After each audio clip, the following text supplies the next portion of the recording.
Brush up your Shakespeare. Start quoting him now. Greetings, theater lovers! Today is Shakespeare's birthday, and as with the video that I made for the occasion last year, we're going to be looking at the many ways that we continue to enrich our culture in the 21st century when we quote his brilliant language.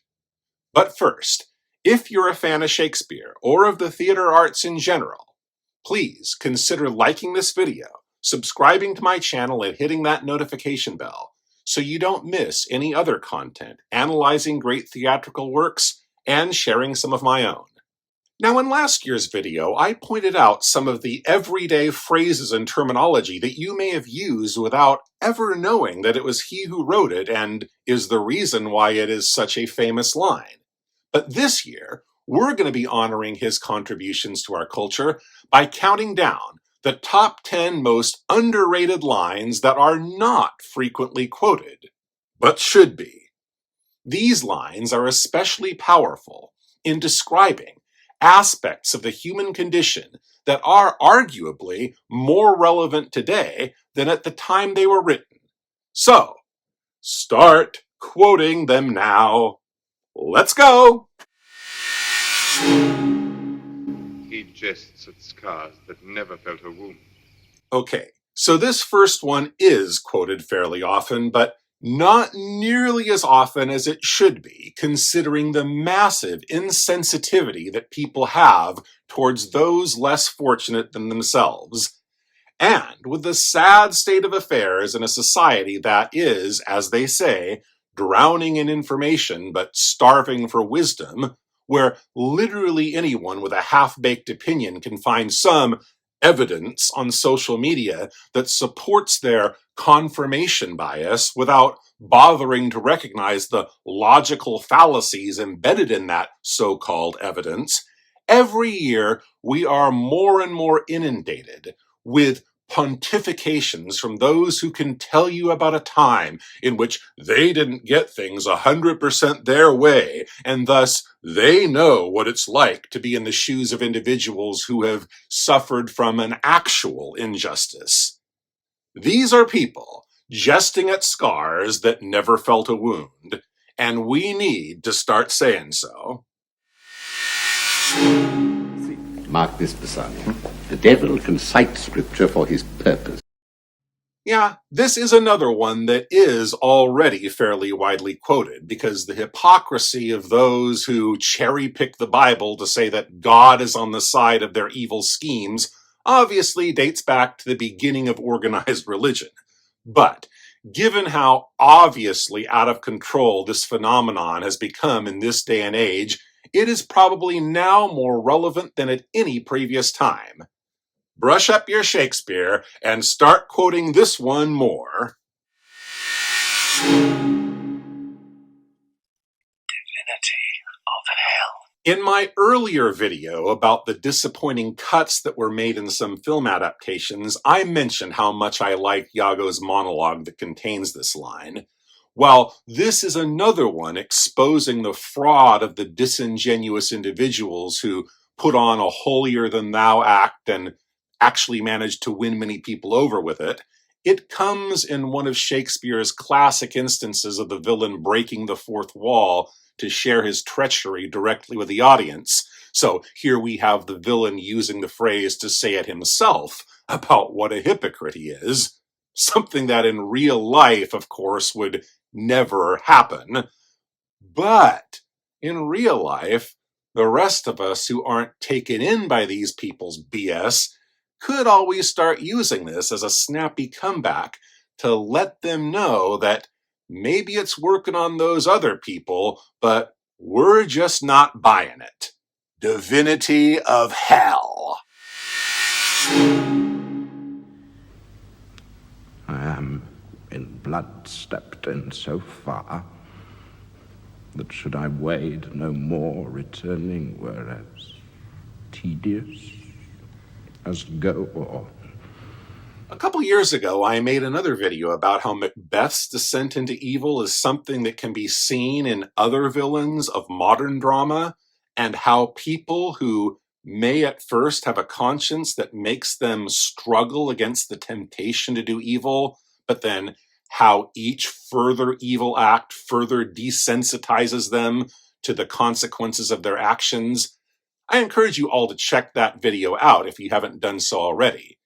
In it, I discuss their struggle with their first evil act, the end in which they've now become completely desensitized, and that all-important point in the middle where they've reached a point of no return.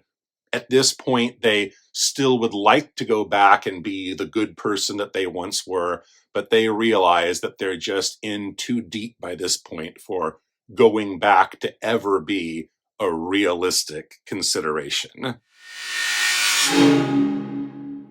I'm not on that string, madam. That is cast. Why? Why is this one not quoted more? For all the smart-alecky ways we have for telling people don't bring that up, why don't people widely use this one to tell them not to play that note on their harp? Especially considering that here the string Richard is telling Elizabeth not to play is the one about how he murdered her sons, kind of a thing that's a little difficult to find fault in her for having had the audacity to bring up. Now, compared to all of the things that people in real life bring up about the specks in their brother's eye while neglecting the beam in their own, why don't people ever use this line to remind them of that? Yeah, we'll say things like, I wouldn't go there, or look who's talking. Why not Shakespeare's retort? If I were you, I would harp not on that string. I thought to hear you speak again. Thy wish was father heavy to that thought. Of all the fallacious logic people use these days, which a great Shakespearean line would be a great comeback to, nothing beats the single most ridiculous piece of supporting evidence that people offer to supposedly prove something they believe to be true. None. As with Richard's line to Elizabeth, this is another line where the real-life usefulness of the quote is perhaps even stronger than the fictional one that occurs within the context of the scene. The king is insisting that his son wished he were dead so he could take his crown. And by the end of this absolutely beautiful scene, the prince has managed to convince his father that he does love him dearly and that that is not true. But oh, the things that people insist on thinking are true these days, where there is but one thing that convinces them that it is so. The fact that it would be nice if it were true. It isn't. Their wish was father to that thought. Away, and mock the time with fairest show. False face must hide what the false heart doth know. Could there be a more succinct way of describing the way that two-faced people deceive us? Not much to say to elaborate on this one. This one speaks for itself, and I can't believe it's not quoted more. Start quoting it now. Well, heaven forgive him, and forgive us all. Some rise by sin, and some by virtue fall.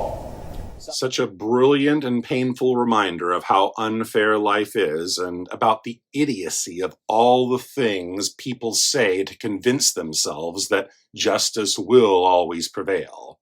What comes around does not always go around. Cheaters do prosper. And this is especially poetic in the way that the two parts of this great quote emphasize the two different sides to the coin of the unjust world we live in.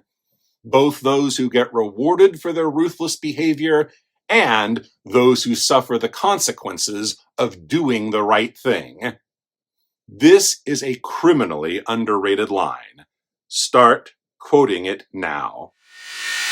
But I do know a saying, the fool doth think he is wise, but the wise man knows himself to be a fool. Another quote that is great, not just because of its analysis of the idiotic behavior of some people, but because it has two parts that show the two different sides of this irony. It's not just the capacity of idiots to show you the extent of their stupidity by never shutting up about all the things they think they know, but also the capacity of people who actually are intelligent to be humble about it, because their intelligence allows them to understand the limits of their own knowledge. And that foremost among the things that they, unlike stupid people, know is that they don't know everything.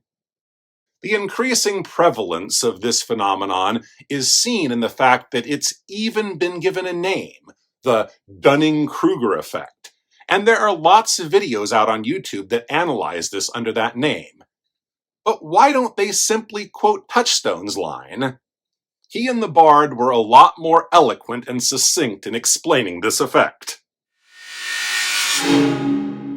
Only I have left to say, more is thy due than more than all can bear. With so many great quotes that make fun of the negative aspects of the human experience, it's only fitting that we end with a positive one. And this is just so brilliant, I don't understand why it is not widely quoted. What could be a more profound and poetic way to express gratitude, to tell someone you love how much they mean to you, how much you appreciate everything they've done for you? More is thy due than more than all can pay. Criminally underrated line. Start quoting it now. So, what are some of your favorite lines from Shakespeare that you would like to hear quoted more often? Let me know down in the comments, and don't forget to stay tuned for more theater content on this channel. See you soon!